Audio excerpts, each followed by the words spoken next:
जय हिंद बच्चों। आज हम 8वीं कक्षा के हिंदी विषय के तीसरे अध्याय कर्मवीर कविता के बारे में विस्तार से पढ़ेंगे। कर्मवीर कविता अयोध्या सिंह उपाध्याय हरिओद के द्वारा लिखी गई है। कर्म के प्रति निष्ठा ही व्यक्ति की सफलता का निर्धारण करती है। बाधाएं व्यक्तित्व को निखारने का काम करती है और इस कविता में बाधाओं से जूझते हुए उन कर्मशील लोगों की बात की गई है जो सभ्यता संस्कृति का निर्माण करते हैं। देख कर बाधा विविध बहुत विघ्न घबराते नहीं, रह भरोसे भाग के दुख भोग पछताते नहीं। काम कितना ही कठिन हो किंतु उकताते नहीं, भीड़ में चंचल बने जो वीर दिखलाते नहीं है। हो गए एक आन में उनके बुरे दिन भी भले, सब जगह सब काल में ही वे ही मिले फले फूले। प्रस्तुत कविता कर्मवीर अयोध्या सिंह उपाध्याय हरिओद द्वारा रचित है। इसमें कवि ने कर्मवीर की विशेषताओं पर प्रकाश डाला है। कर्मवीर अपना दायित्व पूर्ण निष्ठा से निभाते हैं। इसका उद्देश्य लक्ष्य की प्राप्ति होता है, इसलिए मार्ग में आने वाली बाधाओं से ऐसे कर्मवीर घबराते नहीं हैं, बल्कि उसका मुकाबला हंसते हुए करते हैं। उनके जीवन की सफलता का राज उनकी कर्मनिष्ठा है। अर्थात जो कर्म के प्रति समर्पित होते हैं उन्हें दुनिया की कोई शक्ति अपने कर्म पथ से पच्युत नहीं कर सकती है। ऐसे व्यक्ति ही युग पुरुष के नाम से जाने जाते हैं। अतः यह पाठ हमें कर्मठ या कर्मवीर बनने का संदेश देता है। हम देखते हैं, पहली पंक्ति कह रही है, देख कर बाधा विविध बहु विघ्न घबराते नहीं, रह भरोसे भाग के दुख भोग पछताते नहीं। बाधा मतलब होता है रुकावट, और विविध मतलब होता है अनेक प्रकार के, और बहु मतलब होता है बहुत या ज्यादा। घबराना मतलब विचलित होना होता है। तो कवि कर्मवीर की विशेषता पर प्रकाश डालते हुए कहता है कि कर्मवीर अपने कर्म पथ पर आने वाली कठिनाइयों से विचलित नहीं होता है और न ही भाग के भरोसे रहकर दुख भोगता और पछताता है। काम कितना ही कठिन हो किंतु उकताते नहीं, भीड़ में चंचल बने जो वीर दिखलाते नहीं। हो गए एक आन में उनके बुरे दिन भी भले, सब जगह सब काल में वे ही मिले फूले फले। भरोसा आशा को कहते हैं, भाग्य किस्मत, पछताना यानी अफसोस करना, दुखी होना। जो कर्मवीर होते हैं वे विषम परिस्थितियों में भी अपना धैर्य नहीं खोते हैं। वे हर काम दृढ़ता एवं विश्वास से करते हैं और ऐसे कर्मवीर कोई काम दिखावा अथवा किसी को प्रसन्न रखने के लिए बिल्कुल नहीं करते हैं। हो गए एक आन में उनके बुरे दिन भी भूले, और ऐसे ही लोगों का बुरा दिन भी एक छोटी सी आन में भला हो जाता है। कवि कर्मवीर के बारे में कहते हैं कि कर्म को जीवन का दायित्व मानकर लगातार प्रयास करने वाले को अंततः सफलता मिलती है, और युग युग तक संसार को यह संदेश वह देते हैं कि परिश्रमी व्यक्ति ही इस जीवन और जगत का असली मजा लेता है। कुल मिलाकर हम कह सकते हैं कि कवि का कहना है कि परिश्रमी व्यक्ति अपने कर्मपथ पर आने वाली बाधाओं से न तो घबराते हैं और न ही विचलित होते हैं, बल्कि उन बाधाओं अथवा कठिनाइयों का मुकाबला इस दृढ़ता से करते हैं कि बाधा स्वतः समाप्त हो जाती है। ऐसे व्यक्ति भाग्यवादी नहीं होते हैं। वे अपनी कर्मठता के बल पर मरुभूमि में फूल खिला देते हैं, वह न तो झूठी प्रशंसा के आग्रही होते हैं, न ही कठिनाई से डर कर मैदान छोड़ते हैं। वे धुन के इतने पक्के होते हैं कि अपने कर्मबल से प्रतिकूल परिस्थिति को अनुकूल बना लेते हैं तथा संसार को यह संदेश छोड़ जाते हैं कि कर्म को कर्तव्य मानकर करने पर जीवन में सफलता अवश्य मिलती है। उन्हें किसी का मोहताज नहीं होना पड़ता है। इसलिए हर व्यक्ति को अपना काम पूर्ण विश्वास एवं दृढ़ता के साथ लगातार करते रहना चाहिए। आगे देखते हैं। आगे कवि कहते हैं, आज करना है जिसे करते उसे है आज ही सोचते कहते हैं जो कुछ कर दिखाते हैं वही मानते जो की है सुनते हैं सदा सबकी कहीं जो मदद करते हैं अपनी इस जगत में आप ही भूल कर वे दूसरों का मुंह कभी तकते नहीं कौन ऐसा काम है वे कर जिसे सकते नहीं। पहले हम कठिन शब्दों को देखते हैं। मदद, सहयोग, जगत, संसार को जगत कहा जाता है। आप ही मतलब स्वयं, खुद से। मुंह नहीं तकते यानी सहायता की अपेक्षा नहीं रखते।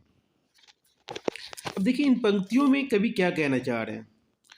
कबीर के विषय में कवि कहते हैं कि ऐसे व्यक्ति किसी काम को कल के भरोसे नहीं छोड़ते बल्कि आज का काम आज ही करके दम लेते हैं। इनकी करनी तथा कथनी में कोई भिन्नता नहीं होती है। वे हर काम अपने विवेकानुसार करते हैं लेकिन अन्य की बातें सुनकर कोई प्रतिक्रिया जल्दी व्यक्त नहीं करते हैं। वे हर काम अपने आप पर विश्वास रखकर करते हैं जिस कारण उन्हें किसी से सहयोग की अपेक्षा नहीं रहती है। उनके लिए कोई काम कठिन नहीं होता है। तात्पर्य यह है कि जो कर्मवीर या कर्मनिष्ठ होते हैं वे हर काम सच्चे दिल से करते हैं जिस कारण उन्हें न तो कोई काम कठिन जान पड़ता है और न ही लक्ष्य प्राप्ति के मार्ग में कोई भी बाधा उनके समक्ष ज्यादा दिनों तक टिक पाता है। इन पंक्तियों में कवि का कहना है कि कर्मवीर दृढ़ विचार के होते हैं जिस कारण हर काम को पूर्ण निष्ठा से करने का प्रयास करते हैं। वे न तो किसी काम को कल करने की आशा पर छोड़ते हैं न ही किसी के सहयोग की अपेक्षा रखते हैं। वे हाथ आए काम करके ही दम लेते हैं। वे दृढ़ विचार तथा दृढ़ संकल्प के व्यक्ति होते हैं। उन्हें अपने आप पर इतना भरोसा होता है कि कोई काम कठिन या असंभव नहीं जान पड़ता है। अतः कवि के कहने का तात्पर्य कि जिन व्यक्तियों में ऐसा गुण होता है वही जीवन संग्राम में विजयी होते हैं और कंटका किरण राहों को सुगम बना लेते हैं जिसे देख निराशा, हताशा और मन में उत्साह की धारा प्रवाहित होने लगती है जिससे एक नए युग का निर्माण संभव है। कभी आगे कहते हैं, जो कभी अपने समय को यूं बिताते हैं नहीं, काम करने की जगह बातें बनाते हैं नहीं, आजकल करते हुए जो दिन गवाते हैं नहीं, यत्न करने में जो कभी जी चुराते हैं नहीं, बात है वह कौन जो होती नहीं उनके लिए, वे नमूना आप बन जाते हैं औरों के लिए। पहले कठिन शब्दों को देखते हैं। यो मतलब होता है ऐसे ही, व्यर्थ। बातें बनाना मतलब डींग हाँकना। आजकल यानी टाल मटोल। गवाना का मतलब होता है बेकार या व्यतीत करना। यत्न प्रयास करना। जी चुराना मतलब संकोच करना, आलस्य करना। नमूना उदाहरण को बोलते हैं। औरों दूसरों के लिए, आप मतलब स्वयं।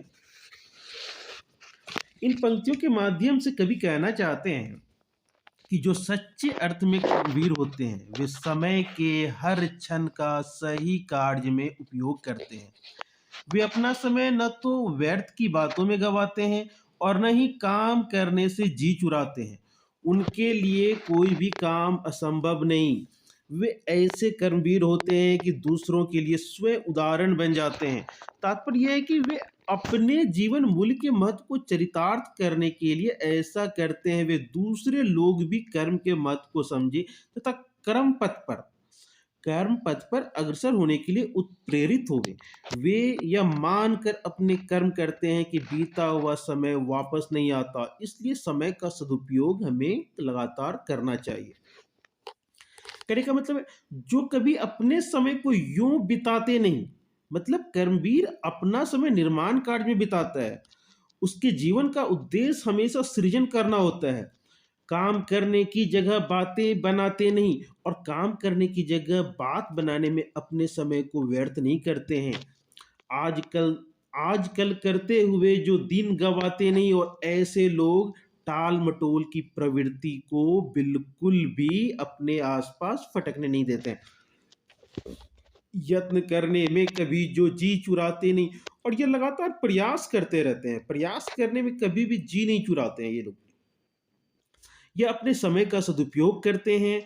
उन्हें अपना जीवन कभी भार स्वरूप या बोझिल नहीं लगता है बल्कि आने वाली चुनौतियों के लिए खुद को तैयार करते हैं। बात है वह कौन जो होती नहीं उनके लिए, वे नमूना आप बन जाते हैं औरों के लिए। और ऐसे लोग किसी दूसरे का अनुकरण नहीं करते हैं, बल्कि यह खुद एक ऐसा उदाहरण प्रस्तुत करते हैं जो दोनों दूसरे लोगों के लिए अनुकरणीय बन जाता है। आगे की पंक्तियां हम देखते हैं। कह रहे हैं, चिलचिलाती धूप को जो चांदनी देवे बना, काम परने पर करे जो शेर का भी सामना, जो कि हंस हंस के चबा लेते हैं लोहे का चना, है कठिन कुछ भी नहीं जिनके है जी में यह ठना, कोस कितने ही चले पर वे कभी थकते नहीं, कौन सी है गांठ जिसको खोल वे सकते नहीं। पहले हम कठिन शब्दों को देखते हैं। चिलचिलाती धूप यानी प्रचंड गर्मी, लोहे का चना चबाना यानी असंभव को संभव बनाना, ठना मतलब संकल्प या ठानना भी इसको बोलते हैं, गांठ यानी बंधन। चिलचिलाती धूप को जो चांदनी देवे बना, काम परने पर करे जो शेर का भी सामना। देखिए, कवि कहना चाह रहे हैं कि कर्मवीर अपने पराक्रम, साहस, कर्मठता, दृढ़ता, सहनशीलता तथा विवेक के बल पर प्रतिकूल परिस्थितियों को अनुकूल बना लेते हैं, जो कि हंस हंस के चबा लेते हैं लोहे का चना, है कठिन कुछ भी नहीं जिसके है जिनके है जी में यह टना। मतलब कहने का मतलब है कि परिस्थिति विशेष में यह ऐसे लोग शेर का भी सामना करने का क्षमता रखते हैं, साहस रखते हैं। इसके साथ वह कहने का मतलब यह नहीं कि वो शेर का सामना करेंगे, बल्कि घनघोर विपत्ति का भी वह सामना करने का साहस रखते हैं, धैर्य रखते हैं। और कहते हैं, कवि इसके बारे इस इन पंक्तियों के माध्यम से कहना चाहते हैं कि यह अपने कर्म पथ पर आगे बढ़ते हुए कभी थकावट महसूस नहीं करते हैं, कभी खुद को परेशान महसूस नहीं करते हैं, और मन में ठान लेने पर कर्मवीर के लिए ना तो कोई काम कठिन होता है और ना ही कोई परिस्थिति कष्टदायी होती है। कोस कितने ही चले पर वे कभी थकते नहीं, कौन सी है गांठ जिसको खोल वे सकते नहीं। मतलब क्या, कर्मवीर किसी भी समस्या का समाधान करने में इतने सक्षम होते हैं कि वह कर्म को कर्तव्य मानकर करना अपनी जिम्मेदारी समझते हैं, और इसलिए उनके लिए हर काम आसान और अनुकूल होता है।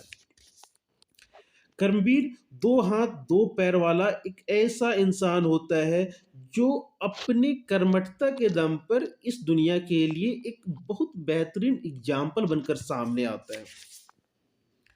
आगे की पंक्तियां देखते हैं।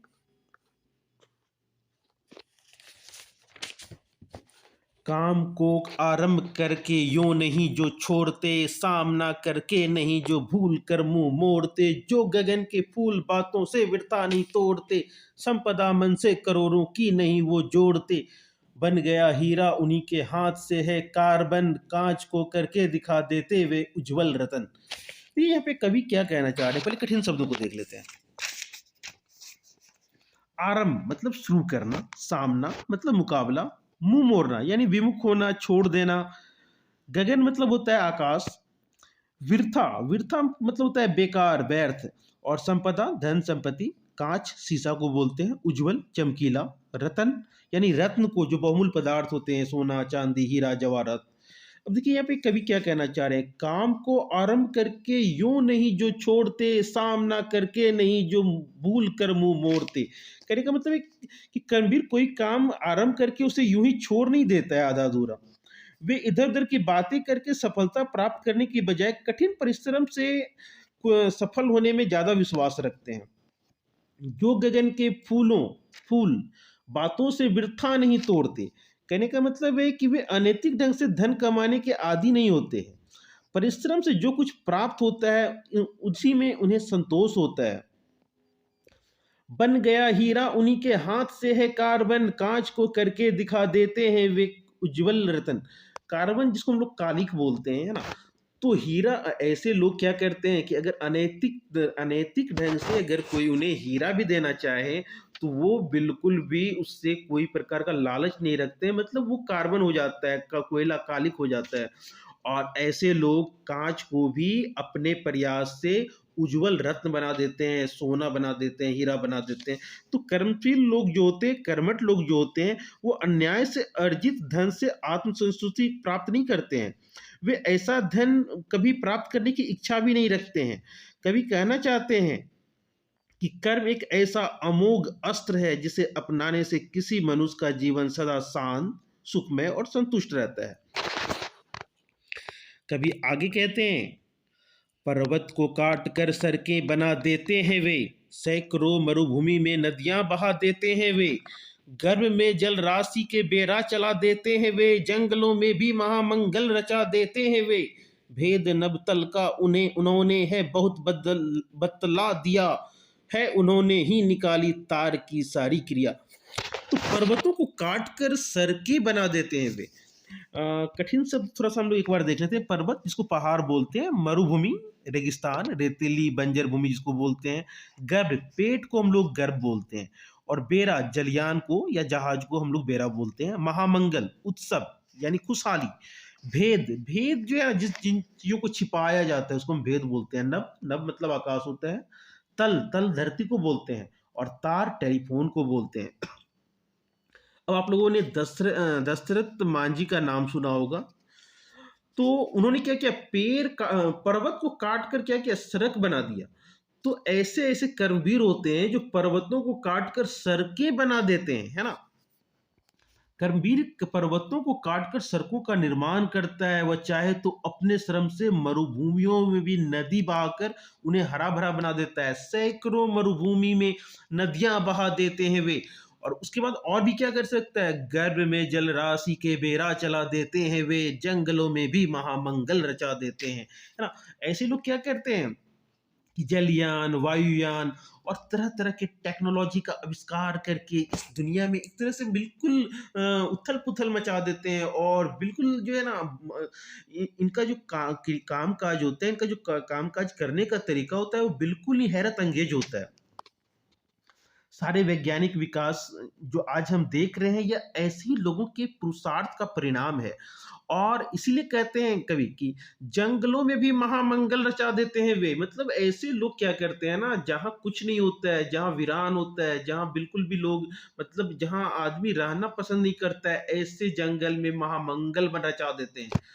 भेद नबतल का उन्होंने है बहुत बतला दिया है, उन्होंने ही निकाली तार की सारी क्रिया।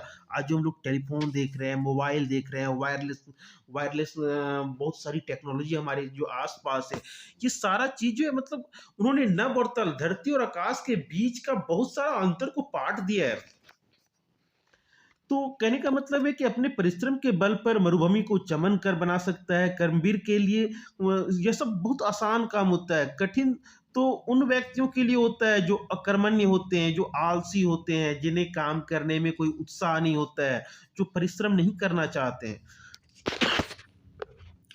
और आगे की पंक्ति में कवि कहते हैं, कार्य स्थल को वे कभी नहीं पूछते वह है कहाँ, कर दिखाते हैं असंभव को भी संभव वे वहां, उलझने आकर उन्हें पड़ती है जितनी ही जहां, वे दिखाते हैं नया उत्साह उतना ही वहां, डाल देते हैं विरोधी सैकड़ों ही अड़चने, वे जगह से काम अपना ठीक करके ही टली। मतलब कि पहले कठिन शब्द देखते हैं। स्थल मतलब जगह, असंभव जो संभव नहीं हो आसानी से, उलझन मुसीबत को बोलते हैं, उत्साह जोश को बोलते हैं, अड़चन बाधा या अवरोध को बोलते हैं, टलना मतलब हटना। इन पंक्तियों के माध्यम से कवि क्या कहना चाहते हैं, कवि अपना हार्दिक उद्गार व्यक्त करते हुए कहते हैं, कार्यस्थल को वे कभी नहीं पूछते वह है कहाँ, कर दिखाते हैं असंभव को भी संभव वे वहां। मतलब क्या क्या कि अपना हार्दिक उद्गार कर्मवीर के लिए कोई कर्मस्थल नियत नहीं होता है। वे संपूर्ण संसार को ही अपना कर्मस्थल मानते हैं। वे जहां भी होते हैं अपने बुद्धि विवेक के बल पर असंभव को संभव कर दिखाते हैं। उलझने आकर उन्हें पड़ती है जितनी ही जहां, वे दिखाते हैं नया उत्साह उतना ही वहां। मतलब ऐसे लोगों के सामने जब उलझने आती है, समस्याएं आती है, तो इनका विवेक और कार्य करने की क्षमता और भी उच्च कोटि का हो जाता है। आगे कहते हैं, वे दिखाते हैं, डाल देते हैं विरोधी सैकड़ों ही अड़चने, वे जगह से काम अपना ठीक करके ही टलें। और ऐसे लोगों के मार्ग में जब इनके विरोधी परेशानियां और बाधाएं खड़ी कर देते हैं, तो वो वहां से बिल्कुल भी हिलते नहीं है। बल्कि अपना काम को पूरा करके अपने काम मतलब अपनी मंजिल को मुकम्मल अंजाम तक पहुंचाने के बाद भी ही वहां से वह हिलते हैं। और इसके बाद आगे कवि कहते हैं, या आखिरी पंक्तियां हैं इस कविता की। सब तरह से आज जितने देश हैं फूले फले, बुद्धि विद्या धन विभव के हैं जहां डेरे डले, वे बनाने से उन्हीं के बन गए इतने भले, वे सभी हैं हाथ से ऐसे सपूतों के पले, लोग जब ऐसे समय पाकर जन्म लेंगे कभी, देश की और जाति की होगी भलाई ही तभी।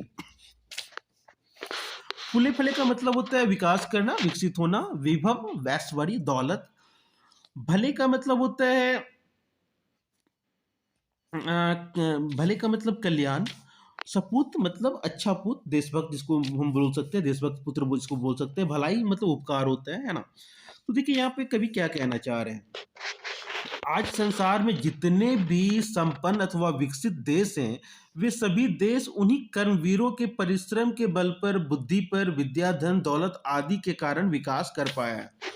उनके सफल सहयोग से ही वहां की जनता खुशहाल है।